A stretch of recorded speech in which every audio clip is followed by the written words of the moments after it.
Hello student, today we are going to discuss about fluid and physical property of fluids. Now, first of all, we are discussing about introduction of the fluid.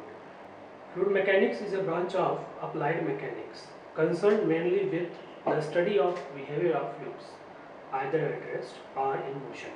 It means mainly fluid is a applied mechanics. It will be maybe in motion, maybe in rest. A fluid is a material substance which cannot sustain shear stress when it is at rest. In other words, a fluid is a substance which deforms continuously under the action of shearing force, however small they may be. It means fluid is always deformed continuously under the action of shearing. Shearing force is a force which will be applied on the parallel to the surface. Now we are discussing about the major difference between the liquid and gases.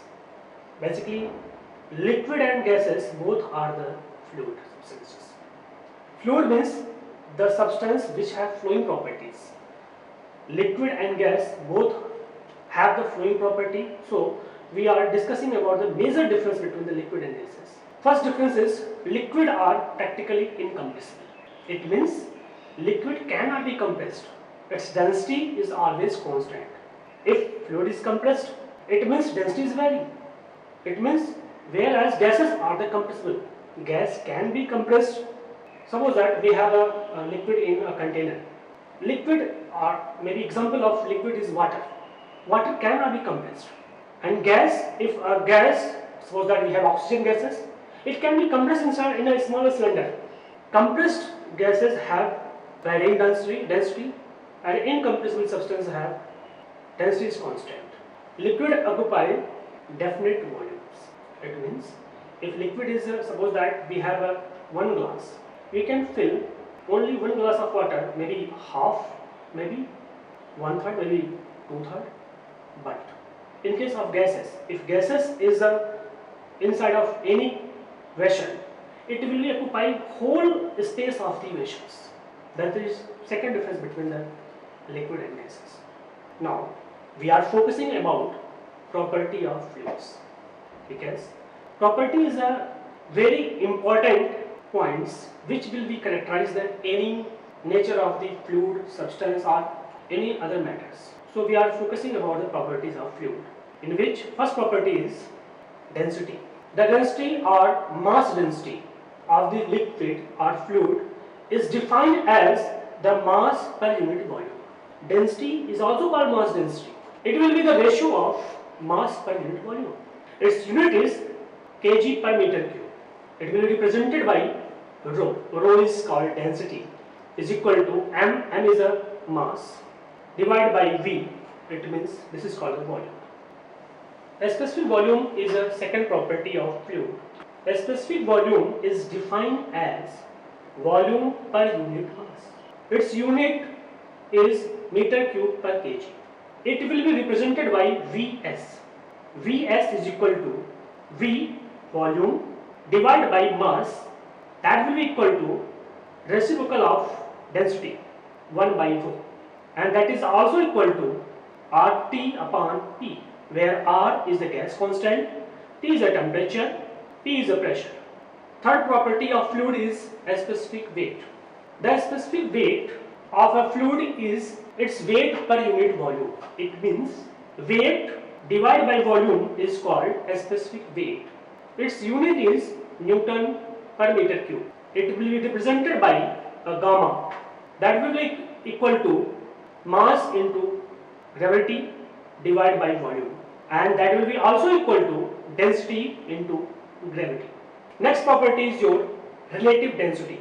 The relative density or a specific gravity of a substance is the mass of the substance to the mass of equal volume of water at a specified temperature and pressure.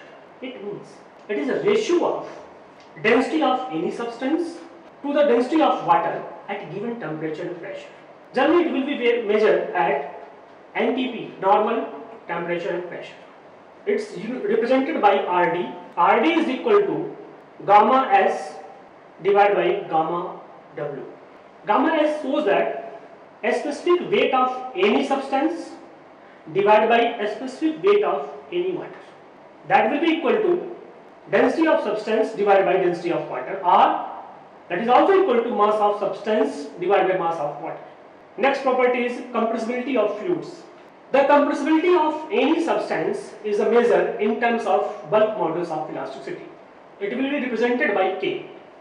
So we are focusing about what is the bulk modulus of elasticity. It is also known as modulus of volume. Expansion is defined as a ratio of change in pressure to the corresponding volumetric strain. It means bulk modulus is represented by del V upon V. This is called volumetric strain. It is also known as change in volume upon volume, that is a volumetric strain. Or it will be also represented by K is equal to density into change in pressure upon change in density. Next property of fluid is viscosity. The viscosity of a fluid is that property which determines its ability to resist shearing stress or angular deformation. Suppose that this is fluid flowing in a particular direction. One layer opposes the second layer. It means if this velocity is a u, so this velocity is a u plus du. This is your u plus 2 du, u plus 3d. That will be shows that when fluid is moving from surface to above the level, the velocity increases. This type of difference between the velocities is shows that shearing stress. That resistivity against the shearing stress is called the viscosity. Now, if shearing stress is a tau and the velocity is varying from layer to layer, that is called the velocity gradient is du upon dy. According to Newton's law of viscosity, tau is equal to mu du over dy. It shows that shearing stress is proportional to velocity gradient. If shearing stress increases, velocity gradient is also increases. And mu is called dynamic viscosity, where mu is a dynamic viscosity. Next point is that dynamic viscosity. What is dynamic viscosity? It is defined as the shear stress per unit velocity gradient.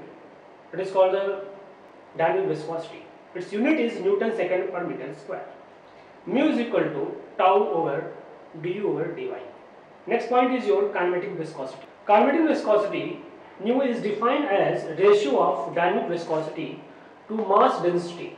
Its unit is meter square per second. Mu is equal to dynamic viscosity divided by density.